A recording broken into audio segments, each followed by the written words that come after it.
கர்த்தர் நல்லவர், கர்த்தர் நல்லவர், கர்த்தர் நல்லவர். கர்த்தருக்கு மகிமை உண்டாவதாக. கர்த்தர் தாமே இந்த நாளிலே உங்களோடு கூட பேச போகிறார். ஆமென். எத்தனை பேர் விசுவாசிக்கிறீங்க? ஆமென். ஆண்டவர் உங்களோடு இடைப்பட்டு கொண்டிருக்கிறார். ஒவ்வொரு நேரமும் ஆண்டவர் உங்களை அழகாக நேர்த்தியாக பாதுகாத்து சவுண்ட் வரலையாம்பா நடத்தி வருகிறார். ஆமென். கர்த்தர் உங்களோடு கூட இருக்கிறார். அதுதான் உண்மையான ஒரு வார்த்தை. கர்த்தர் உங்களோடு கூட இருக்கிறார். சதா காலங்களில் நான் உன்னோடு கூட இருக்கிறேன். அப்போ நாம் என்ன செய்யணும்? ஆண்டவரை துதிக்கணும். ஹல்லேலூயா. எந்த நேரமும் ஆண்டவர் உங்களோடு இருந்து வழி நடத்துகிற தேவன். அவரை நீங்கள் எந்த நேரமும் அவரை துதித்து கொண்டே இருக்க. எந்த காலத்திலும் எந்த நேரத்திலும் நன்றியால் உம்மை நான் துதிப்பேன். இயேசுவே உம்மை நான் துதிப்பேன், துதிப்பேன். எந்த வேளையிலும் துதிப்பேன். இயேசுவே உம்மை நான் துதிப்பேன், துதிப்பேன். எந்த வேளையிலும் துதிப்பேன். ஆதியும் நீரே, அந்தமும் நீரே, ஜோதியும் நீரே, என் சொந்தமும் நீரே. ஆதியும் நீரே, அந்தமும் நீரே, ஜோதியும் நீரே, என் சொந்தமும்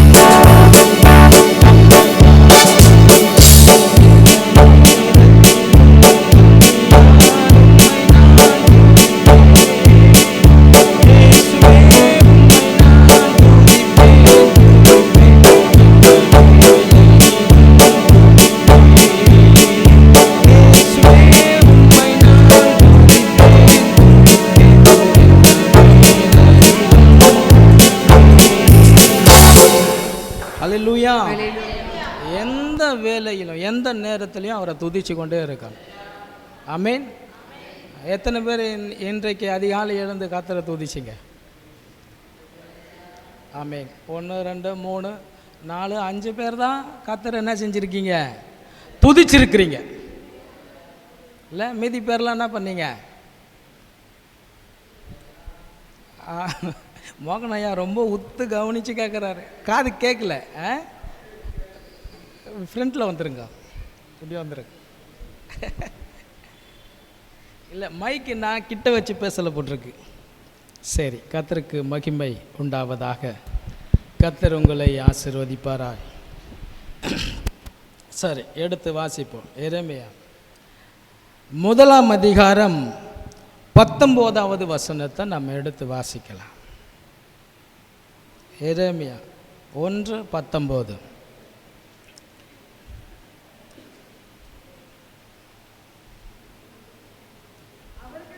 விரோதமாக யுத்தம் பண்ணுவார்கள், ஆனாலும் உன்னை மேற்கொள்ள மாட்டார்கள். உன்னை ரட்சிக்கும்படிக்கு நான் உன்னுடனே இருக்கிறேன் என்று கர்த்தர் சொல்லுகிறார். அவர்கள் உனக்கு விரோதமாக யுத்தம் பண்ணுவார்கள், ஆனாலும் உன்னை மேற்கொள்ள மாட்டார்கள். உனக்கு விரோதமாக யுத்தம் பண்ணுவார்கள், ஆனாலும் அவர்கள் என்ன செய்ய மாட்டாங்க? உங்களை மேற்கொள்ளவே மாட்டாங்க. யுத்தம் இன்னைக்கு அநேகருக்கு நடந்து கொண்டு இருப்பது என்ன தெரியுமா? யுத்தம். என்ன நடக்குதுங்க? யுத்தம் நடந்து கொண்டு இருக்கிறது. ஆனாலும் உன்னை மேற்கொள்ள மாட்டார்கள். உன்னை ரட்சிக்கும்படிக்கு நான் உங்களுடனே கூட இருக்கிறேன். நான் உங்க கூடவே இருக்கிறேன். நான் உங்க கூடவே இருக்கிறேன். ஆகியபடினாலே ஆண்டவர் சொல்லுகிறாரு, ஒருவனும் உன்னை மேற்கொள்ள மாட்டார்கள். உனக்கு விரோதமா பலவிதமான சூழ்ச்சிகள் நடக்கலாம். பிசாசு பலவிதமான தந்திரங்களோடு உங்களை மேற்கொள்ளும்படிக்கு அவன் பல திட்டங்களை தீட்டிக் கொண்டிருக்கலாம். ஆனாலும் எதுங்க? ஆனாலும் அவர்கள் உன்னை மேற்கொள்ள மாட்டார்கள்.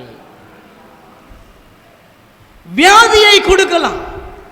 சரீரத்தில் பலவிதமான சோர்வுகள் உண்டாகலாம், வேதனைகள் உண்டாகலாம், வருத்தம், சஞ்சலம், தவிப்பு. உங்களை ஒவ்வொரு நாளும் கண்ணீர் வடித்து கொண்டு வைக்க அவன் திட்டம் தீட்டினாலும் ஆனாலும் முடிவில் நீங்க தான் ஜெயிப்பீங்க. அல்லேலூயா. யுத்தம் நடந்து கொண்டுதான் இருக்கும். யுத்தம் நடக்கும், நீங்களும் போராடுவீங்க, அவனும் போராடுவான். ஆனா முடிவிலே உங்களுக்கு தான் ஜெயம். அல்லேலூயா. ஏன்னா அவன் தோத்து போனவன், நீங்க ஜெயிக்க பிறந்தவர்கள். இந்த உலகத்தை ஜெயித்தவர் உங்களோடு கூட இருக்கிறார், உங்க கூடவே இருக்கிறார். அதனால தான் ஆண்டவர் சொல்றாரு, ஒருவனும் உன்னை மேற்கொள்ள முடியாது, ஒருவனும் மேற்கொள்ள முடியாது. எத்தனை பிள்ளைகள் போராடி கொண்டிருக்கிறாங்க தெரியுமா? எத்தனை பிரச்சனைகள், எத்தனை போராட்டங்கள். சரீரத்தில் மந்திரம், சூனியம், செய்வினை, ஏவல்னால அதேக வேதனைப்பட்டு கொண்டு இருக்கிறாங்க, கண்ணீர் வடிக்கிறாங்க, விடுதலை இல்லையே என்ற போராட்டம். ஆனால் ஆண்டவர் சொல்றாரு, நான் உன்னுடனே கூட இருக்கிறேன், உன்னை ரட்சிக்கும்படிக்கு. ரட்சிப்பு என்று சொன்னா உன்னை பாதுகாக்கும்படிக்கு. ஹல்லேலூயா.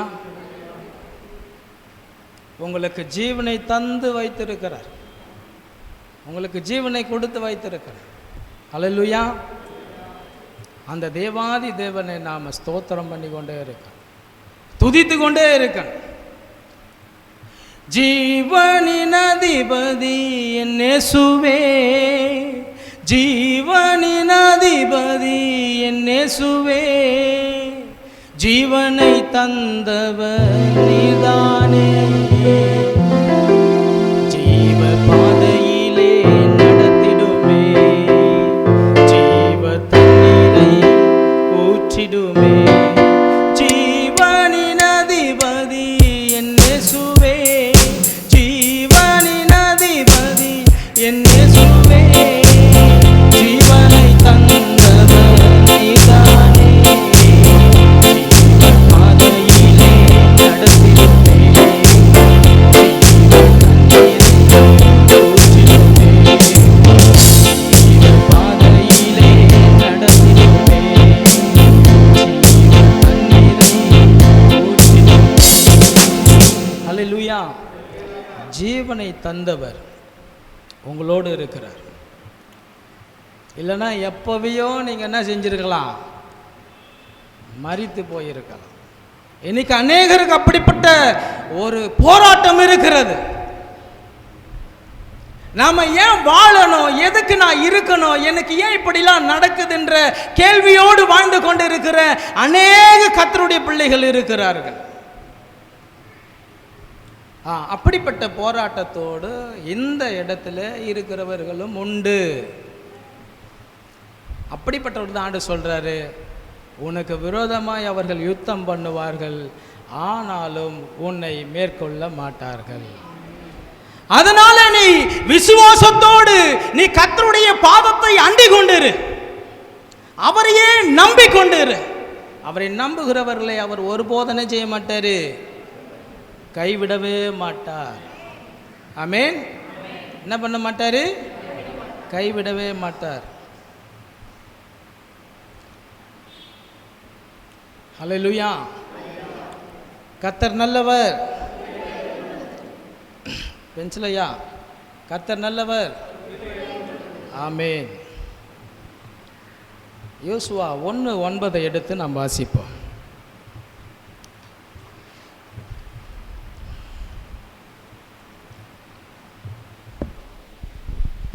நான் உனக்கு கட்டளையிடவில்லையா, நான் உனக்கு கட்டளையிடவில்லையா, பலங்கொண்டு திடமனதாயிரு, பலங்கொண்டு திடமனதாயிரு, திகையாதே, திகையாதே, கலங்காதே, கலங்காதே, நீ போகும் இடமெல்லாம், நீ போகும் இடமெல்லாம் உன் தேவனாகிய கர்த்தர், உன் தேவனாகிய கர்த்தர் உன்னோடு இருக்கிறார் என்றார். உன்னுடன் இருக்கிறார். நீ போகும் இடமெல்லாம் கர்த்தர் உன்னோடு இருக்கிறார். விசுவாசிக்கிறீங்களா? நீ எங்கே போய் கொண்டிருக்கிறாய்? நீ எங்கே போய் கொண்டிருக்கிறாய்? ஜீவ பாதையிலா இல்லை வேற ஒரு பாதையில் போய் கொண்டு இருக்கிறீங்களா? நீ எந்த பாதையில் போனாலும் கர்த்தர் உன் கூடவே தான் இருக்கிறார். உன்னை பார்த்துக்கினே தான் இருக்கிறார். உன்னுடைய செயல்பாடுகள், உன்னுடைய திட்டங்கள், உன்னுடைய எல்லா விதமான யோசனைகளையும் கர்த்தர் அறிந்து கொண்டு இருக்கிறார். ஆமென். அவருடைய பார்வைக்கு மறைவானது ஒன்றுமே இல்லை. நீ எங்க போற, எங்க வர, என்ன செய்யற, எப்படி இருக்கிற என்பதை அத்தனை ஆண்டவர் அறிந்திருக்கிறார். ஆமென். அவர் தான் சொல்றாரு, நீ போகும் இடமெல்லாம் நான் உன் கூடவே இருக்கிறேன். அதனால தான் இன்னைக்கு நம்ம ஜீவனோடு இருக்கிறோம். இல்லைன்னா பிசாசு என்னைக்கோ மேற்கொண்டிருப்பான், என்னைக்கையோ உன்னை விழ தள்ளி இருப்பான். நீயும் விழுந்து விழுந்து எழுந்திருக்க மாட்டேன். அல்லேலூயா. கர்த்தரும் கூடவே இருக்கிறார். அவரும் கூட இருக்கிறதுனால தான் இன்னைக்கு நாம் இங்கே வந்து உக்காந்துன்னு இருக்கிறோம். அல்லேலூயா. ஆமாம், உன் கூடவே இருக்கிறார். அதனால் ஒருவனை உன்னை மேற்கொள்ள முடியாது, ஒருவனை மேற்கொள்ள முடியாது. அவன் பல திட்டம் திட்டலாம், நீ இருக்கவே கூடாதுன்னு அவன் திட்டம் திட்டலாம். ஆனால் ஆண்டவர் சொல், நீ இருக்கணும், என் நாமத்தை உயர்த்தணும், எனக்காகவே நீ ஜீவிக்கணும்னு சொல்லி ஆண்டவரும் கூடவே இருந்து உன்னை நடத்தி கொண்டு இருக்கிறார். கூடவே இருக்கிறார். சங்கீதக்காரன் தாவீது என்ன சொல்றார் தெரியுமா? என் சிறு வயது முதல் தொடங்கி அநேக தரம் என்னை நெருக்கியும் என்னை மேற்கொள்ளாமற் போனார்கள். அல்லேலூயா. சங்கீதக்காரன் சொல்றார் தாவீது. சங்கீதம் 129:2 சொல்லுகிறது, என் சிறு வயது தொடங்கி அநேக தரம் என்னை நெருக்கியும் என்னை மேற்கொள்ளாமற் போனார்கள். தாவீதுக்கு ஏற்பட்ட நெருக்கம் கொஞ்சம் நெஞ்சம் அல்ல. தாவீதுக்கு ஏற்பட்டது போல நமக்கு நேரிடலை. அல்லேலூயா. கர்த்தர் அப்படி அனுமதிக்கவும் இல்லை. அப்படிப்பட்ட தாவீதுக்கு நேர்ந்த காரியத்திலையும் கர்த்தர் அவனோடு கூட இருந்து ஜெயத்தை கட்டளையிட்டாருன்னு சொன்னா, உங்களோட இருந்து கர்த்தர் எவ்வளவு பெரிய காரியம் செய்திருக்கிறார்.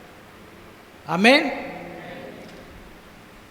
ஒருவரும் மேற்கொள்ள முடியல தாவீத. சிறு வயது முதற்கொண்டே அவனுக்குள்ள ஒரு நம்பிக்கை, ஒரு விசுவாசம் என்னன்னா, என் ஆண்டவர் என் கூடவே இருக்கிறாரு, என் கூடவே இருக்கிறார். அப்படிப்பட்ட அந்த கோலியாத்து வந்த போதும் கூட அவன் என்ன செய்யல, பயப்படல. ஏன்னா நான் கர்த்தருடைய நாமத்தில் நான் வரேன், நான் ஏன் கூட இருக்கிறவர் பெரியவர். அதனாலதான் அவன் தைரியமா நின்றான். அவனுக்கு எப்படிப்பட்ட போராட்டம் வந்த போதும் அவன் தைரியமா நின்று ஜெயித்தான். அவன் விசுவாசம் ஜெயித்தது, அவன் நம்பிக்கை ஜெயித்தது. இன்றைக்கு நீங்க ஜெயிக்கிறீங்களா? பிசாசு உங்களுக்கு விரோதமாக எழும்பி நிற்கும் பொழுது, உனக்கு எதிரே புறப்பட்டு வரும் பொழுது அவனை எதிர்த்து நிற்கிற திராணி உங்களில இருக்கிறதா? ஆமென். இருக்கிறவன் தான் மேற்கொள்ளுவான். யார? பிசாசு. திராணி இல்லைன்னு சொன்னான், ஜெபாவி இல்லைன்னு சொன்னான், கர்த்தரை தேடுகிற எண்ணம் இல்லை என்று சொன்னான், நீ அவனை மேற்கொள்ள முடியாது. நீ போராடிக்கினே தான் இருக்கணும், கேள்வி வச்சுக்கினே இருக்கணும். ஏன் ஆண்டவரை எனக்கு, ஏன் ஆண்டவரை எனக்கு இப்படி, ஏன் எனக்கு இப்படி ஒரு போராட்டம், எனக்கு ஏன் ஏன் ஏன் என்ற ஒரு கேள்வியோட தான் நீ வாழ்ந்துட்டு இருக்கணும். காரணம், உன் மேல இருக்கிற தப்பை நீ மறைச்சிக்கிற. அதுதான் தாவீது சொல்றாரு, தன் பிழைகளை உணர்கிறவன் யார்? தன் பிழையை உணரவே மாட்டான். நமக்குள்ளதான் மிஸ்டேக் இருக்கு, நம்மளால தான் மேற்கொள்ள முடியாமல் போகிறது. ஆண்டவர் சொல்ற, உனக்கு சகல அதிகாரத்தை நான் கொடுத்துட்டேன், அதிகாரத்தை நான் உனக்கு கொடுத்துட்டேன், நீ தான் ஜெயிக்கணும். ஆமென். உன்னை ஒருவரும் மேற்கொள்ள முடியாது நான் சொல்லிட்டேன்னா அது உண்மையான வார்த்தை. யாரும் உனக்கு விரோதமாக எழும்பவும் முடியாது, உன்னை மேற்கொள்ளவும் முடியாது. அப்படி எழும்பினாலும் அவனுக்கு தான் தோல்வி, உனக்கு ஜெயம். தாவீதுடைய வாழ்க்கையில ஜெயம் வந்தது காரணம், அவன் விசுவாசித்தான், கர்த்தர் என் கூடவே இருக்கிறார், என் கூடவே இருக்கிறார். அதனால எப்பவும் நான் ஆண்டவரை துதிச்சுக்கிட்டே இருப்பேன். அப்படியே துதி என் வாயில எப்பொழுதும் இருக்கும். அதனால தான் அவன் ஜெயித்துக்கிட்டே இருந்தான். வாழ்க்கை முழுவதும் ஜெயம். சவுலே பயந்து போயிட்டான். அல்லேலூயா. உங்கள் வாழ்க்கையில் ஜெயம் உண்டாகணும்னா நீங்கள் விசுவாசிக்கணும், ஆண்டவர் என் கூடவே இருக்கிறாரு. ஆமென். என் கூடவே இருக்கிறார். எரேமியா 1:8 எடுத்து வாசிங்க. நீ அவர்களுக்கு பயப்பட வேண்டாம், உன்னை காக்கும்படிக்கு நான் உங்களுடனே கூட இருக்கிறேன் என்று சொல்லி கர்த்தர் தமது கையை நீட்டி சகல அதிகாரத்தின் வல்லமையை கொடுத்தார். சகல விதமான அதிகாரத்தின் வல்லமை கர்த்தர் தம்முடைய கரத்தை நீட்டுகிறார். நீ அவர்களுக்கு பயப்பட வேண்டாம், உன்னை காக்கும்படிக்கு நான் உன்னுடனே கூட இருக்கிறேன். நீ யாருக்கு பயந்து கொண்டு இருக்கிறாய்? எதற்கு பயப்படுகிறாய்? ஏன் கலங்குகிறாய்? ஏன் திகைகிறாய்? ஆண்டவர் சொல்ற, நான் உன் கூடவே இருக்கிறேன். உன்னை பலப்படுத்துகிறவர் நான் தான். அல்லேலூயா. உன்னை பலப்படுத்துகிறவர் நான் தான். அதனால நீ எதற்கும் பயப்பட வேண்டாம், எதை குறித்தும் கலங்க வேண்டாம். உன் கண்ணீரை துடைப்பதற்கு தான் இயேசு வந்திருக்கிறாரு. உன்னை விடுவிக்கும்படிக்கு தான் இயேசு வந்திருக்கிறாரு. உன்னை பாதுகாக்கும்படிக்கு தான் இயேசு வந்திருக்கிறாரு. உன்னை உயர்த்தும்படிக்கு தான் இயேசு வந்திருக்கிறார். நீ தலை குனிந்து வெக்கப்பட்டு அப்படியே மடிந்து போவதற்காக அல்ல, உன்னை தலை நிமிர்ந்து நடக்க செய்வதற்காக தான் இயேசு சொல்லுகிறார், நான் உன் கூடவே இருக்கிறேன், அவர்களுக்கு நீ பயப்பட வேண்டாம். பயப்பட வேண்டாம். யார் பயப்படுவாங்கன்னா, கர்த்தருடைய சத்தத்துக்கு செவி கொடுக்காதவங்க பயந்துகினே இருப்பாங்க. அதுக்கு தான் ஆண்டவர் சொன்னாரு, காது உள்ளவன் காது உள்ளவன் காது உள்ளவன் அவன் தான் பயப்படவே மாட்டான். காது இருந்தும் கேட்டும் கேளாதது போல இருக்கிறவர்கள் பயந்து ஒளிந்து கொள்வார்கள். நீங்க ஒளிஞ்சுன்னு இருக்கிறீங்களா? என்னைக்கு வெளியே வர போறீங்க? என்னைக்கு ஆண்டவரை பற்றி பிறருக்கு சொல்ல போறீங்க? அல்லேலூயா. சொல்லணும், ஆண்டவரை பற்றி சொல்லணும். ஆண்டவன் கூட இருக்கிறத நீ வெளிப்படுத்தணும். எப்படி வெளிப்படுத்துவீங்க? எப்படி வெளிப்படுத்துவீங்க? ஆண்டவரும் கூடவே இருக்கிறாரப்பா. எனக்கு பாஸ்டர் அம்மா நமக்கு ஜெபம் பண்ணி எனக்கு ஜெபம் பண்ணி சொன்னாங்க, கர்த்தருடைய கரம் கூடவே இருக்குதுன்னாங்க. என்ன சொன்னாங்க? மகானியம்மா சொன்னாங்க, கர்த்தருடைய கரம் கூடவே இருக்குது, உன் மேல கர்த்தருடைய கரம் இருக்கிறதுன்னு சொன்னாங்க. இதை நான் உறுதிப்படுத்தணும். என்ன செய்தேன் தெரியுமா? ஜெபிக்க புறப்பட்டேன். ட்ராக்ஸ் மட்டும் எடுத்துக்கிட்டு வெளியே போயிட்டேன். போகிற இடத்துல எல்லாம், ஐயா எனக்கு கொஞ்சம் ஜெபம் பண்ணுறீங்களான்னு சொல்லி வீடுங்களில் கூப்பிடுவாங்க. போய் ஜெபிச்சா அங்கே அற்புதம் நடக்கும், பிசாசுகள் ஓடும், வியாதிஸ்தர்கள் குணமடைவாங்க. அன்றைக்கு ஆரம்பித்தது தான் இன்னைய வரையும் நான் ஓடிக்கினே இருக்கிறேன். என் கர்த்தர் என் கூடவே இருக்கிறாருன்னு அநேகருக்கு நான் வெளிப்படுத்திக்கிட்டே இருக்கிறேன். இன்னைக்கு ஆண்டவர் உங்களோட இருக்கிறார் என்பதற்கு நீ என்ன செய்ய போகிறாய்? நீ என்ன செய்ய போற? ஆண்டவர் கூட இருக்கிறாரா? உங்க கூட இருக்கிறாரா? நீ இப்போ என்ன செய்ய போற? அல்லேலூயா. புறப்பட்டு போ, வெளிப்படுத்து, உன் கூட இருக்கிறத நீ வெளிப்படுத்து. அப்போஸ்தலர்கள் அப்படிதான் புறப்பட்டு போனாங்க. ஆண்டவர் அவங்களோட கூட இருக்கிறத அநேகருக்கு வெளிப்படுத்தினாங்க. அற்புதம் நடந்தது. நடக்க முடியாத முடவன் ஏந்து குதிச்சு நடந்து ஓடுனா, கண்ணு தெரியாதவன் கண்ணு தெரிஞ்சது, மரித்து போனவங்க உயிரோடு எழுந்தாங்க, பிசாசுகள் எல்லாம் ஓடினது, வியாதிஸ்தர்கள் குணமானாங்க. எவ்வளவு அற்புதங்கள் நடக்கிறது. இன்றைக்கு நீங்க ஜெபிச்சா அற்புதம் நடக்கணும். நீங்க ஜெபிச்ச ஆண்டவர் அநேகரை விடுவிக்கணும். நீங்க ஜெபிச்ச ஆண்டவருடைய வார்த்தைகளை சொல்லும் பொழுது அவன் மனம் திரும்பி ரட்சிக்கப்படணும். அல்லேலூயா. ரட்சிக்கப்படணும். நம்ம ஜெபிச்சா ஆண்டவர் செய்வார். எனக்கு நிறைய போராட்டம், எனக்கு நடக்கிற போராட்டம் உங்களில் இருந்தால் நீங்கள் ஒவ்வொரு நாளும் நீங்கள் பல மணி நேரம் ஜெபிக்க வேண்டியதாக இருக்கும். அல்லேலூயா. நான் அப்படி தான் ஜெபிச்சுக்கினே இருக்கிறேன். ஜெபிச்சு ஜெபிச்சு தான் ஆண்டவர் எனக்கு என்ன செய்கிறாருன்னா அற்புதம் செய்து கொண்டே இருக்கிறார். நான் சோர்ந்து போகவே இல்லை. நான் சோர்ந்து போயிட்டா என் பலன் குறைந்து போயிடும். அதனால் நம்ம சோர்ந்து போகவே கூடாது. எதை குறித்தும் நம்ம என்ன செய்யக்கூடாது? சோர்ந்து போகவே கூடாது. சோர்ந்து போகவே கூடாது. ஏன்னா இந்த உலகத்தில் இருக்கிறவனிலும் உங்களுக்குள் இருப்பவர் பெரியவர். அவர் பெரிய தேவன் உங்களுக்குள்ள இருக்கிறார், உங்களுக்குள்ள இருக்கிறார். அன்பின் தெய்வமே எந்த நாருயிரே, உம்மை போல் என்னை மாற்றிடுமே, உம்மை போல் என்னை மாற்றிடுமே. அன்பின் தெய்வமே எந்த நாருயிரே, உலகத்தில் இருக்கும் அவனை விட எனக்குள் இருப்பவர் பெரியவரே. உலகத்தில் இருக்கும் அவனை விட எனக்குள் இருப்பவர் பெரியவரே. அற்புதமானவர், அதிசயமானவர், அற்புதமானவர், அதிசயமானவர், வல்லமையாய் என்னை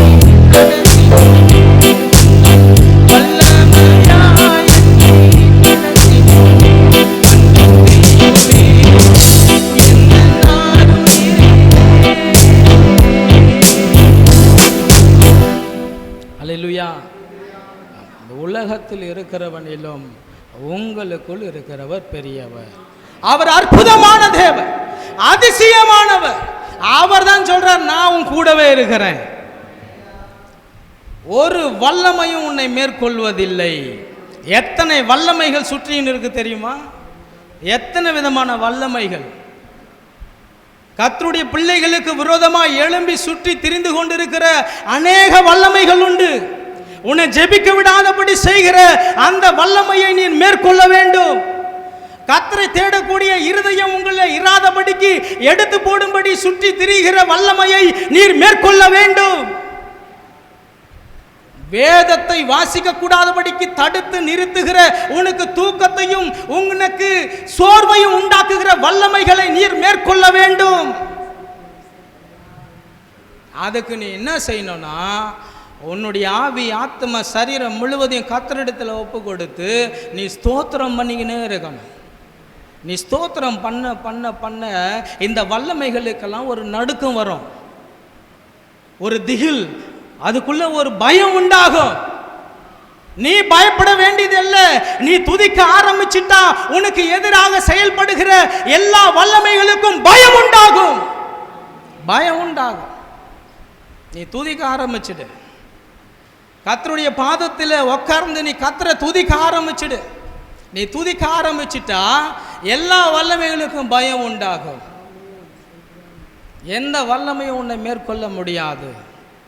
ஆண்டவர் சொன்ன இந்த வாக்குத்தத்தமான வார்த்தை நிறைவேறும். ஆண்டவர் சொன்னார்ல, ஆனாலும் உன்னை மேற்கொள்ள மாட்டார்கள், நான் உன் கூடவே இருக்கிறேன்னு சொல்லியிருக்கிறார்ல, அது நிறைவேறும். ஆமென். கர்த்தருக்கு மகிமை உண்டாவதாக. இன்றைக்கு ரெண்டு விதமான கூட்டத்தார். ஒன்று ஆவிக்குரியவர்கள், இன்னொன்று ஏதோ தானும் வருகிறவர்கள். யாருங்க? ஆமாம், ஆவிக்குரியவர்கள், ஆவிக்குரிய வாழ்க்கையில் இல்லாதவர்கள், ஆனால் அவர்களும் கிறிஸ்தவர்கள் தான். இரண்டு கூட்டத்தாரும் இன்று, ஒரு கூட்டத்தார் ஜெயிக்கிறார்கள், ஒரு கூட்டத்தார் தோற்கிறார்கள். ஆவிக்குரியவர்களுக்கு பலவிதமான போராட்டங்கள் இருக்கிறது. இந்த போராட்டத்தை ஜெயிக்கிறவர்கள் சிலர், இந்த போராட்டத்தில் கடைசி வரையும் போராடிக்கிட்டு அழுது கொண்டு இருக்கிறவர்களும் ஒரு சிலர். அதில் பாருங்க, சிம்சோன் கர்த்தரால் அபிஷேகம் பண்ணப்பட்டவர். யாருங்க? கர்த்தரால் அபிஷேகம் பண்ணப்பட்ட சிம்சோன். கர்த்தருடைய அபிஷேகம் அவன் மேல் இருந்தது. அவனை எதிர்த்து நிற்க ஒருவனால கூடாமல் போயிற்று. அவன் எதிர்க்க ஒருவரை நிற்க முடியாது. சிங்கங்களே வந்து நின்றாலும் கிழித்து போடுவான். அப்படிப்பட்ட ஒரு தேவ பலன் அவனுக்குள்ள இருந்தது. அவனை அழிக்கும்படிக்கு பலவிதமான போராட்ட யுத்தங்கள் வந்தது. அநேகர் சூழ்ந்து கொண்டாங்க. அத்தனை பேரையும் அடித்து போட்டான். ஏன்னா கர்த்தருடைய அபிஷேகம் அவனுக்குள்ள இருந்தது. அவன் விழுந்து போனதற்கு காரணம் இச்சை. நேருங்க, ஆவிக்குரியவர்கள் தான், ஆனா அவர்களுக்குள்ள இச்சை, ஆசை. எனக்கு இந்த பைக் வேணும்னா அந்த பைக் மேல ஆசை, ஒரு பொருளை பார்த்தா அந்த பொருள் மேல ஆசை, ஒரு காரியத்தை பார்த்தா அந்த காரியத்தின் மேல ஆசை, இச்சை. ஆவிக்குரியவர்களுக்குள்ள எல்லா ஆசையும் கர்த்தர் மேல தான் இருக்கணும். ஹல்லேலூயா. வேதம் வாசிக்க ஆசைப்படணும், கர்த்தரை துதிப்பதற்கு ஆசைப்படணும், ஜெபிப்பதற்கு ஆசைப்படணும். இல்லை, கர்த்தருடைய பாதத்தில் பல மணி நேரம் உட்கார்ந்து கர்த்தரை மகிமைப்படுத்துவதற்கு ஆசைப்படணும். இன்னைக்கு அநேகருடைய ஆசை என்னவா இருக்குது? என்னவா இருக்குது? உங்க ஆசைகள் எப்படி இருக்கிறது? ஆனா கிறிஸ்தவர்கள், ஆவிக்குரியவர்கள், எனக்கு ஏன் இந்த போராட்டம், எனக்கு ஏன் இந்த போராட்டம்னு கேள்வி மட்டும் கேட்க முன் வருகிறார்கள். ஆனா அவர்களுக்குள்ள பலவிதமான ஆசை. ஒன்று செய்யணும்னு நினைச்சா அதை செய்யணும்னு ஆசை. ஆண்டவர் உணர்த்துகிறார், ஆண்டவர் என்ன செய்கிறாரு? உணர்த்துகிறார், அதை கேளாமல் போகிறார்கள். இது நிமித்தம்தான் அவங்க வாழ்க்கை முழுவதும் போராடிக்கினே இருக்கிறாங்க. உங்களுக்கு வாழ்க்கை முழுவதும் போராட்டம் இருக்கிறதா? ஹல்லேலூயா. உங்க ஆசைகள் எல்லாம் கர்த்தர் மேலே இருக்கட்டும், கர்த்தருக்குரிய காரியத்தின் மேல் இருக்கட்டும். இந்த உலகத்துக்குரிய காரியங்கள் எல்லாம் உங்களுக்கு என்னென்ன வேணும் என்பது கர்த்தர் அறிவார், அவர் உங்களுக்கு தருவார்.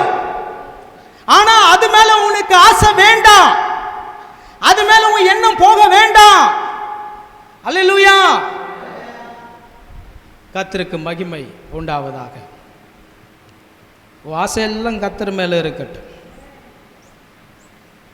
இப்படியாக விழுந்து போன ஆவிக்குரியவர்கள் அநேகர் இன்னைக்கு இன்னும் விழுந்து விழுந்து எழுந்துக்கினே இருக்கிறாங்க.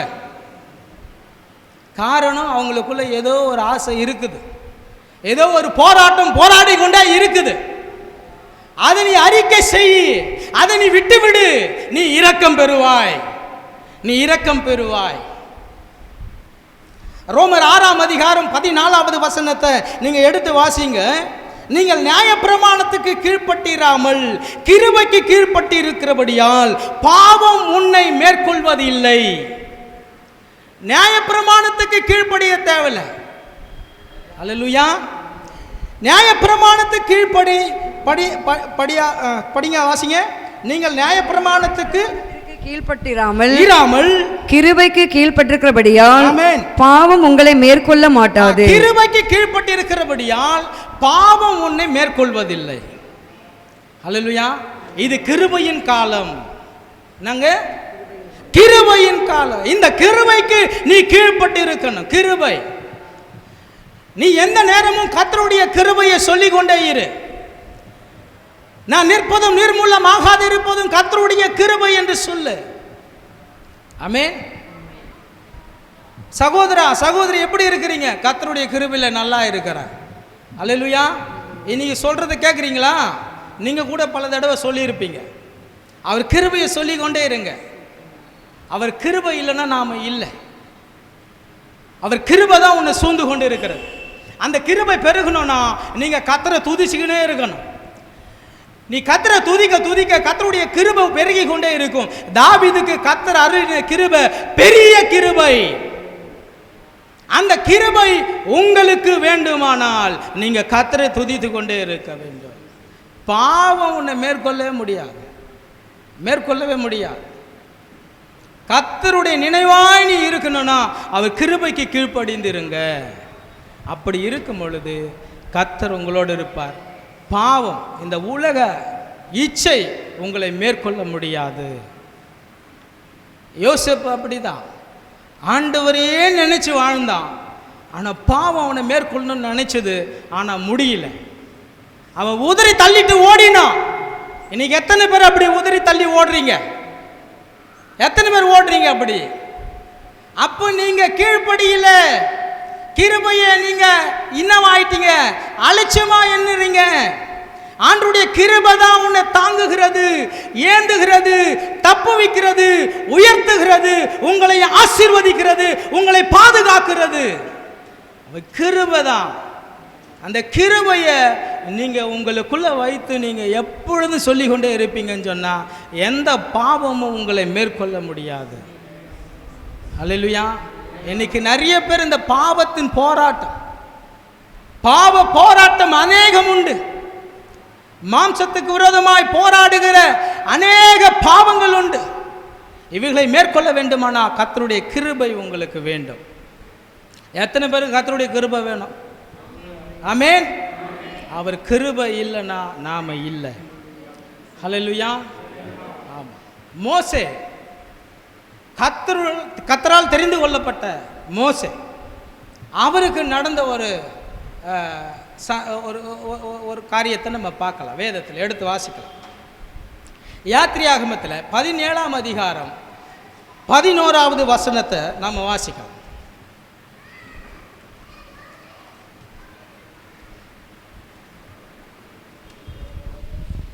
மோசே தன் கையை ஏறெடுத்திருக்கையில் இஸ்ரவேலர் மேற்கொண்டார்கள். அவன் தன் கையை தாழ விடுகையில் அமலேக்கு மேற்கொண்டான். ஹல்லேலூயா. இஸ்ரவேல் ஜனங்க கர்த்தரால் விடுவிக்கப்பட்டு அவர்கள் அழைக்கப்பட்டு வரப்பட்ட அந்த சூழ்நிலையில் ஏற்பட்ட ஒரு சம்பவம் தான் இது. என்னன்னா யுத்தம். இதுவரையிலும் இஸ்ரவேல் ஜனங்க யுத்தத்தை காணவே இல்லை. யுத்தம்னா என்னன்னு தெரியாது, சண்டைனா என்னன்னு தெரியாது, போராட்டம்னா என்னன்னு தெரியாது. ஆனால் ஒன்றே ஒன்று தான் அவங்க போராடிட்டு இருந்தாங்க வாழ்க்கை முழுவதும். என்னன்னா அடிமந்தனத்தில் இருந்தாங்க எகிப்தில். அவங்களுக்கு தெரிஞ்சதெல்லாம் என்னன்னா வேலை செஞ்சுக்கினே இருக்கணும். அவன் என்ன சொல்கிறானோ அதெல்லாம் செஞ்சுக்கினே தான் இருக்கணும். அடிமை வாழ்க்கை வாழ்ந்து கொண்டிருந்த அந்த இஸ்ரவேல் ஜனங்க விடுவிக்கப்பட்டு அவர்கள் அழைத்து வரப்பட்ட போது அமலேக்கியர் என்ன செய்கிறாங்கன்னா அவங்களுக்கு விரோதமாக யுத்தம் செய்ய வந்துட்டாங்க. இந்த டைமில் யுத்தம்னா என்னன்னு தெரியாத அந்த ஜனங்க அங்கே போய் யுத்தம் பண்ணணும். யாரோட? அமலேக்கியரோட. அவங்களோட போராட்டம், அவர்களோடு யுத்தம் செய்ய வேண்டும். அல்லேலூயா. இஸ்ரவேல் ஜனங்க யாருடைய ஜனங்க? கர்த்தருடைய ஜனங்க. இந்த கர்த்தருடைய ஜனங்க போராடி ஜெயிக்கணும்னா யாருடைய துணை வேண்டும்? யாருடைய துணை வேணும்? கர்த்தருடைய துணை வேண்டும். இதற்காக மோசே என்ன செய்கிறாருன்னா ஒரு காரியத்தை செய்கிறார். என்னன்னா அவர் கர்த்தருக்கு நேராக அவருடைய கரங்களை உயர்த்துகிறார். அல்லேலூயா. கரங்களை உயர்த்துகிறார். ஆண்டவரே, என் ஜனங்கள் ஜெயிக்க வேண்டும், இந்த யுத்தத்தில் ஜெயிக்க வேண்டுமானா ஆண்டவரே நீர் இறங்க வேண்டும், அதற்காக என் கரத்தை நான் உயர்த்துகிறேன் என்று சொன்னார். அல்லேலூயா. மோசேக்கு ஒரு பழக்கம் உண்டு. ஆரம்பத்திலிருந்து ஒரு கோலை கையில் வச்சிட்டு இருப்பார். அந்த கோலை கொண்டு தான் பெரிய அற்புதங்களை ஆண்டவர் செய்தார். தண்ணீரை இரத்தமாய் மாற்றினார், வாதைகளை வரவழைத்தார். இல்லை, செங்கடலை இரண்டாய் பிளப்பதற்கும் அந்த கோலை நீட்டின பொழுது இரண்டாய் பிளக்கப்பட்டது. இந்த பழக்கம், இந்த பிராக்டிஸ் அவனுக்குள்ளே இருந்ததுனால இந்த இடத்துல யுத்தம் நடக்க இருக்கிறது, இந்த யுத்தத்தில் நாங்கள் ஜெயிக்க வேண்டுமானா கர்த்தாவே நீர் இறங்க வேண்டும் என்று சொல்லி தன்னுடைய கரத்தை அவர் என்ன செஞ்சார்? உயர்த்தி நிறுத்தினார். யோசுவா தன் ஜனங்கள் எல்லாம் யுத்தத்திற்கு இறங்கி போர் செய்ய இறங்கிட்டாங்க. அல்லேலூயா. மோசேனுடைய கரம் இறங்கினா தாழ்ந்து போனா யார் ஜெயிச்சிருவா? அமலேக்கியர் ஜெயிச்சிருவாங்க. ஆனால் மோசே அந்த கைகளை கீழே இறக்காமல் அவன் தூக்கி பிடித்து கொண்டே இருந்தான். எவ்வளோ நேரம் தான் தூக்கி பிடிப்பார்? கூட ஆரோனும் இன்னொருவரும் சேர்ந்து 2 பேரும் அவருக்கு என்ன செஞ்சாங்க? தோல் கொடுத்தாங்க. ஹல்லேலூயா. இன்றைக்கு உங்களுக்குள்ள ஒரு ப்ராக்டிஸ் வேணும். என்னன்னா கர்த்தருடைய சமூகத்தில் நீங்கள் கர்த்தரை நோக்கி பார்க்கணும். கர்த்தருக்கு நேராக உங்கள் கரங்களை உயர்த்தி ஜெபிக்கணும். ஹல்லேலூயா. நீங்கள் கரங்களை உயர்த்தி ஜெபிச்சிங்கன்னா நீங்கள் ஜெயிப்பீங்க. நீங்கள் கைகளை தளர்ந்து போக விட்டுட்டீங்கன்னா நீங்கள் தோற்று போவீங்க. ஹல்லேலூயா. எப்படி நீங்கள் ஜெபிக்க போகிறீங்க? இனி நடக்க போகிற ஜெபங்கள் எல்லாம் கர்த்தரை நோக்கி இருக்கணும். உன் கரங்களை நீட்டி ஜெபிக்கணும். நீ கரங்களை உயர்த்தி நீ ஜெபிச்சா ஆண்டவர் பெரிய அற்புதங்களை செய்வார். மோசேக்கு தம்முடைய ஜனங்கள் தோற்கக்கூடாது. தம்முடைய ஊழியக்காரர்கள் கூட அப்படிதான். என்னுடைய சபையார் ஒருபோதும் தோல்வியை காணக்கூடாது, அவங்க ஜெயத்தை மாத்திரமே காணணும்னு சொல்லி பல மணி நேரம் கரங்களை உயர்த்தி ஜெபிக்கிற அநேகர் ஊழியர்கள் உண்டு. அல்லேலூயா. ஏன்னா ஜனங்க தோத்து போகக்கூடாது. பிசாசு அவர்களுக்கு விரோதமாய் போராடி கொண்டு இருக்கிறான், யுத்தங்களை கொண்டு வரான். ஆனால் என் ஜனங்க தோத்து போகக்கூடாது. அந்த யுத்தத்தில் இவர்கள் மடிந்து போகக்கூடாது, இவர்கள் தான் ஜெயிக்கணும் என்று சொல்லி ஜெபிக்கிற அநேக ஊழியர்கள் உண்டு. அதனால தான் இன்னைக்கு நம்ம ஜெயத்தோடு வாழ்ந்துட்டு இருக்கிறோம். எவ்வளவோ போராட்டங்கள் வந்தாலும் கர்த்தரை நம்ம ஸ்தோத்திரம் பண்ணின்னு இருக்கிறோம், அவரை தேடி வந்து அமர்ந்து இருக்கிறோம், அவருடைய வார்த்தைகளை கேட்கிறோம், அவரை நம்ம துதிக்கிறோம். அல்லேலூயா. அவரை தேடுகிறோம். அல்லேலூயா. இதற்கு காரணம் என்னன்னா ஊழியர்களுடைய ஜெபங்கள். மோசே அன்னைக்கு கரங்களை உயர்த்தி ஜெபித்தார், அங்கே ஜெயம் உண்டானது. ஆமென். இன்றைக்கு உங்கள் வாழ்க்கையில் கூட ஜெயம் வேண்டுமானா நீங்கள் கரத்தை உயர்த்தி ஜெபிக்கணும். எத்தனை மணி நேரம் நீங்கள் கரங்களை உயர்த்தி ஜெபிப்பீங்க? ஆமென். என் வாழ்க்கையில் ஜெயம் உண்டாகணும்னா நான் என்ன செய்வேன் தெரியுமா? எனக்கு பல போராட்டங்கள் இருக்கும். இந்த போராட்டத்தை ஜெயிக்குவதற்கு நான் செய்வது என்ன தெரியுமா? கல் உப்பு தரையில் கூட்டிட்டு அதில் முழங்கால் போட்டு கரங்களை உயர்த்தி ஜெபிப்பேன். அங்கங்கே பொத்துக்கும், கல் உப்பில் அப்படியே முட்டியில் அங்கங்கே பொத்துக்கும் அப்படியே. ஆனாலும் எனக்கு ஜெயம் வேண்டும். அல்லேலூயா. ஆமாம். ஒருவரும் உன்னை மேற்கொள்ளக்கூடாது, நீ தான் ஜெயத்தை எடுக்கணும். அல்லேலூயா. அதற்காக நீ செய்ய வேண்டியதெல்லாம் கர்த்தருடைய சமூகத்தில் நீ போராடி ஜெபிக்கணும். ஜெபம் தான் உனக்கு ஜெயத்தை தரும், வேற எதுவுமே உனக்கு ஜெயத்தை தராது. ஜெபம் தான். ஜெபம் எத்தனை மணி நேரம் நீ ஜெபிக்கிற? இன்னைக்கு அநேக சபைகளில் ஜெபம் இல்லை, ஆனால் பல காரியத்திற்கு இடம் உண்டு. ஜெபம் ரொம்ப முக்கியம், இம்பார்ட்டன்ட். ஜெபிக்கணும், நாம் எல்லாம் கூடி கூடி ஜெபிக்கணும், கரங்களை உயர்த்தி ஜெபிக்கணும்.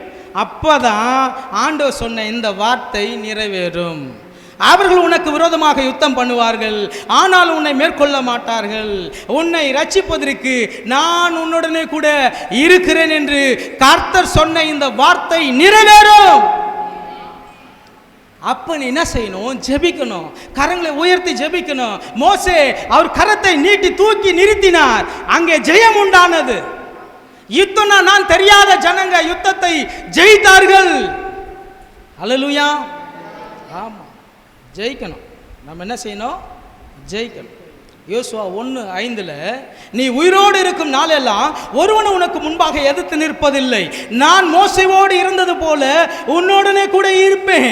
நான் உன்னை விட்டு விலகுவதும் இல்லை, உன்னை கைவிடுவதும் இல்லை என்று சொல்லி கர்த்தர் வாக்கு கொடுக்கிறார். ஒருபோதும் நான் உன்னை கைவிடவே மாட்டேன்பா, ஒரு நாள் நான் உன்னை கைவிட மாட்டேன். அல்லேலூயா. மோசேவோடு இருந்து கர்த்தர் பெரிய ஜெயத்தை கொண்டு வந்தாருன்னு சொன்னா உங்களோடும் இருந்து பெரிய காரியத்தை செய்வார். ஆமென். இனி நீங்கள் தோற்கக்கூடாது, போராட்டம் வரதான் செய்யும். நமக்கு யாரோட போராட்டம் இருக்கிறது? யாரோட போராட்டம்? நமக்கு பிசாசுகளோட தான் போராட்டம். இதை நீ போராடியும் தான் இருக்கணும், நீ ஜெயிக்கணும். உன்கிட்ட தான் இருக்கு. ஆண்டவர் சொன்ன வார்த்தை இதுதான், நான் உன் கூடவே இருக்கிறேன்னு சொன்னா அவனை நீ ஜெயித்து தான் ஆகணும். உனக்கு ஜெயிக்க திராணி இல்லைன்னு சொன்னா நீ வாழ்க்கை முழுவதும் நீ போராடினே தான் இருக்கணும். ஐயா, யுத்தம் என்பது ஒரு நாள் போராடி ஒரு நாள் யுத்தம் முடிந்து ஜெயித்துட்டோம்னா அதோடு நமக்கு யுத்தம் வராதுன்னு இல்லை. நீ வாழ்க்கை முழுவதும் போராடினே தான் இருக்கணும், போராடினே தான் இருக்கணும். போராடி தான் நம்ம கர்த்தரிடத்தில் போகணும். ஆமென். போராட்டம் இல்லாமல் சுமூகமாக போனோன்னா வேற எங்கேயாவது போகலாம் நம்ம, ஆனால் கர்த்தரிடத்தில் போக முடியாது. கர்த்தரண்டை நாம் போக வேண்டுமானா நாம் போராடி தான் ஆகணும். அதுக்கு தான் ஆண்டு சொன்னார், யுத்தம் வரும் ஆனால் அவங்க உன்னை மேற்கொள்ள மாட்டார்கள். யுத்தம் வரும், யுத்தம் வராமல் இல்லை, யுத்தம் வந்துக்கிட்டே தான் இருக்கும். நீ அவனை போராட வேண்டுமானால் நீ விசுவாசிக்கணும், கர்த்தர் உன்னோடு இருக்கிறார் என்று. ஆமென். கர்த்தர் உன்னோடு இருக்கிறார். எரேமியா 15ஆம் அதிகாரம் 20-21 வசனங்களை எடுத்து நம்ம வாசிக்கலாம். உன்னை இந்த ஜனத்திற்கும் எதிரே அரணான வெண்கல அலங்காக்குவேன். அவர்கள் உனக்கு விரோதமாக யுத்தம் பண்ணுவார்கள், ஆனாலும் உன்னை மேற்கொள்ள மாட்டார்கள். உன்னை ரட்சிப்பதற்காகவும் உன்னை தப்புவிப்பதற்காகவும் நான் உடனுடனே கூட இருக்கிறேன் என்று கர்த்தர் சொல்லுகிறார். நான் உன்னை பலவாந்தர்களின் கைகளுக்கு தப்புவித்து உன்னை என்ன செய்வேன்? பலவந்தரின் கைக்கு நீங்களாக்கி கைக்கு தப்புவித்து. ஆமென், ஸ்தோத்திரம். திருப்பி எடுத்து வாசிங்க, பொறுமையா வாசிங்க. நான் உன்னை பொல்லாதவர்களின் கைக்கு தப்புவித்து ஆமென் உன்னை பலவந்தரின் கைக்கு நீங்களாக்கி விடுவிப்பேன். ஆமென், விடுவிப்பேன். என்ன செய்வார் ஆண்டவர்? விடுவிப்பார். ஹல்லேலூயா, விடுவிப்பார். அவர் சொன்ன செய்வார். நிச்சயமாய் ஆண்டவர் பொல்லாதவர்களின் கைக்கு பலவாந்தரின் கைகளுக்கு உன்னை விடுவிப்பார். ஆமென். விசுவாசிக்கிறீங்களா? ஆமாம், நீங்கள் விசுவாசிங்க. ஒருவனை உன்னை மேற்கொள்ளவே முடியாது. ஆமென். கண்களை மூடுவோமா? ஸ்தோத்திரம். ரிபா கத்திட பலாங்க ரபா கத்திடானியா. பரிசுத்த ஆவியானவரே,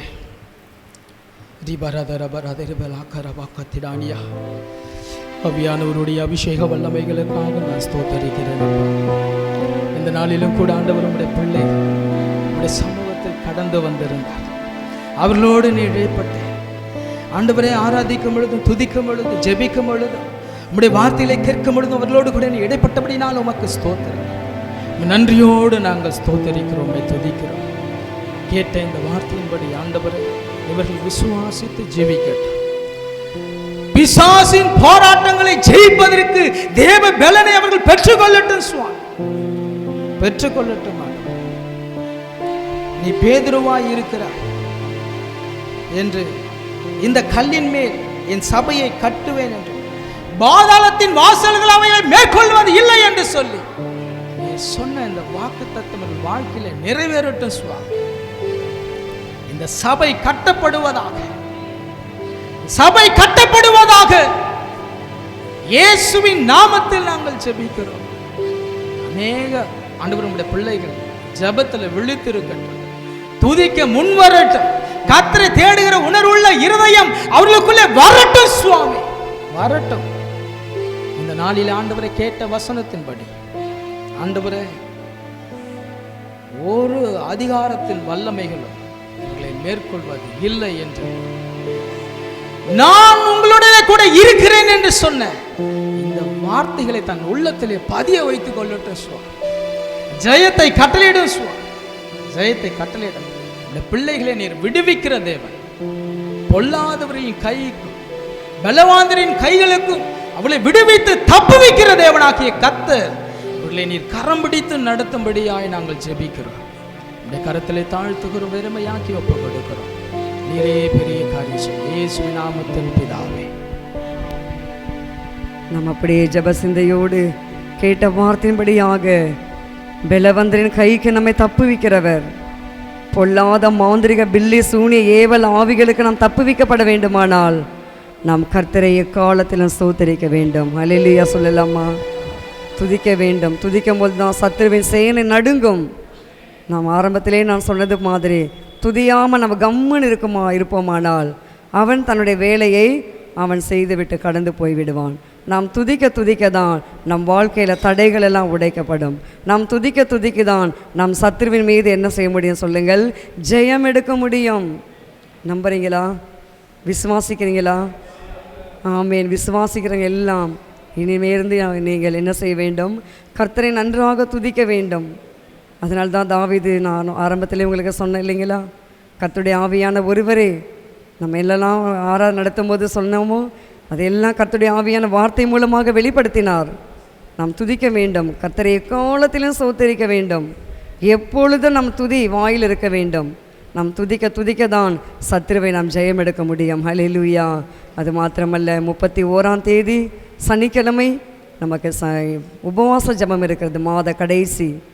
அதுக்கு பிறகு 1ஆம் தேதி நமக்கு 5 மணி அளவில் வாக்கு தத்தம் இருக்காது.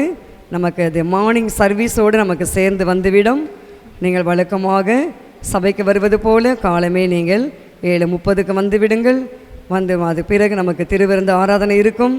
31ஆம் தேதி சனிக்கிழமை 11 மணி அளவில் நமக்கு உபவாச ஜெபம் இருக்கிறது.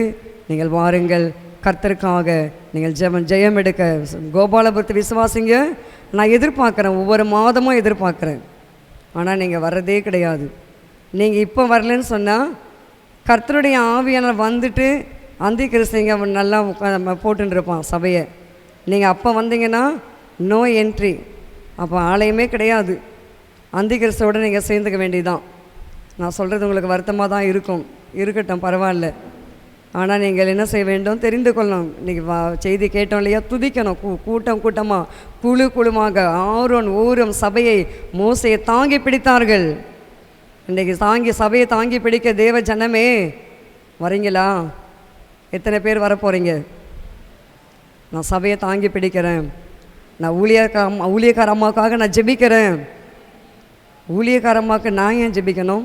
அவங்க தான் எங்களுக்கு ஜெபிக்கணும் அப்படின்னு நினைக்கிறீங்க தானே? வாஸ்தவம் தான், உண்மை தான், இல்லை என்று சொல்லவில்லை, ஒத்துக்கொள்கிறேன். பட் நாங்கள் நல்லா இருக்கணும்னா நீங்கள் ஜெபிக்கணும். என்ன சொல்கிறீங்க? நாங்களும் உங்களுக்காக ஜெபிக்கணும். நாங்கள் நல்லா இருக்கணும், என்ன செய்யணும்? நீங்கள் எங்களுக்காக ஜெபிக்கணும். நீங்கள் உங்கள் ஜெபங்கள் தான் எங்களை தேவ சமூகத்தில் நிலைநிறுத்த முடியும். அப்போ தான் நாங்கள் பிசாசோடு நாங்கள் போராட முடியும். நாங்களும் ஜெபிக்க வேண்டும், எங்களுக்காக நீங்களும் ஜெபிக்க வேண்டும். ஹல்லேலூயா சொல்லலாமா? ஜெபிக்கிறீங்களா?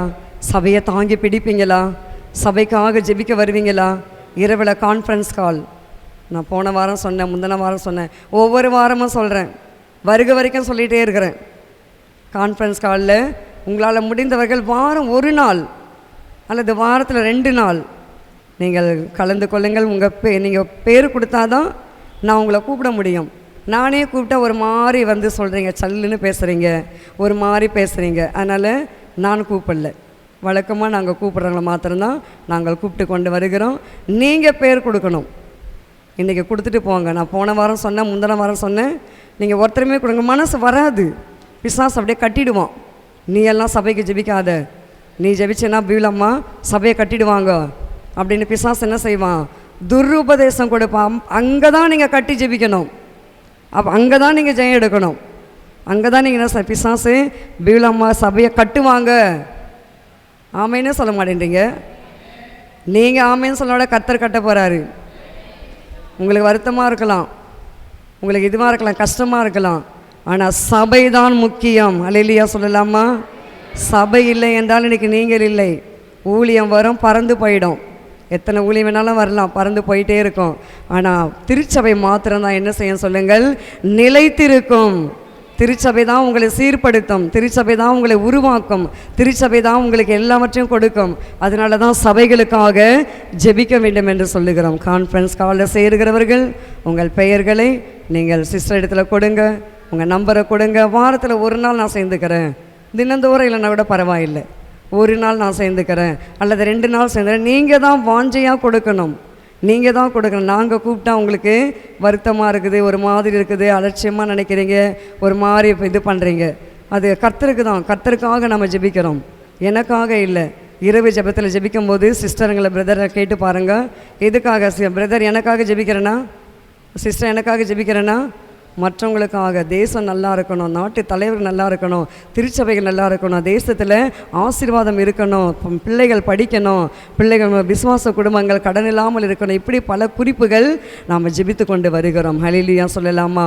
நீங்கள் ஜெபிக்க முன் வாருங்கள். ஜெபிக்கிற சபை நம் சபை என்ன சபை சொல்லுங்கள்? ஜெபிக்கிற சபை. நம்ம சபையில் அப்படியாக ஜெபக்குழுக்கள் எழும்ப வேண்டும். 31ஆம் தேதி ஞாபகம் வைத்துக் கொள்ளுங்கள், சனிக்கிழமை நமக்கு உபவாச ஜெபம் இருக்கிறது. நீங்கள் வாருங்கள். 1ஆம் தேதி நமக்கு வாக்குத்தத்த ஆராதனை இருக்காது, அது நமக்கு ஆராதனையில் நமக்கு வந்துவிடும். திருவிருந்து ஆராதனை இருக்கிறது. நீங்கள் ஆயத்தமாக ஜெபத்தோடு பரிசுத்தமாய் நீங்கள் வாருங்கள், உபவாசத்தோடு வாருங்கள், ஜெபித்து விட்டு வாருங்கள். கர்த்தர் நம்மை ஆசீர்வதிப்பாராக. ஆமேன். இப்போது நம் அனைவரும் நமக்கு சேர்ந்து சொல்லுவோமா? கண்களை மூடலாம். நன்றி அப்பா, சூத்திரிக்கிறோம் ஐயா, கேட்ட வார்த்தையின்படி கர்த்தாவே, நாங்கள் பிசாசின் தந்திரங்களோட போராட்டம் எங்களுக்கு உண்டப்பா, ஆனாலும் அதை நாங்கள் மேற்கொள்ள வேண்டுமானால் எங்களிலே ஜெபம் வேண்டும் ஐயா. எங்களிலே அந்த ஜெபம் என்ற ஆயுதம் வேண்டும். நாங்கள் ஜெபிக்க தான் அந்த பிசாசின் தந்திரங்கள் போராட்டத்திலிருந்து நாங்கள் ஜெயிக்க முடியும். ஒருவனும் உனக்கு முன்பதாக எதிர்த்து நிற்பதில்லை என்று சொன்னீரப்பா. பலவந்தரின் கைக்கு தப்புவிக்கிறவர், பொல்லாத கைக்கு விடுவிக்கிறவர். அப்பா உமக்கு நன்றி அப்பா. எங்களை விடுவிங்க, எங்கள் தேவ ஜனங்களை விடுவிங்க. தேவ ஜனங்கள் வியாதிய பலவீனமாக இருக்கிறார்களப்பா. யாரெல்லாம் வியாதிய பலவீனமாக இருக்கிறார்களோ அவர்களை இந்த காலை வேளை கர்த்தர் விடுவிக்க வேண்டுமாய் ஜெபிக்கிறோம். பலவீனம் எல்லாம் அகன்று போகட்டும். புது சுகத்தினால கர்த்தர் நிரப்புங்கப்பா. எல்லாருடைய சிறையிருப்பை கர்த்தர் மாற்றி போடுங்க.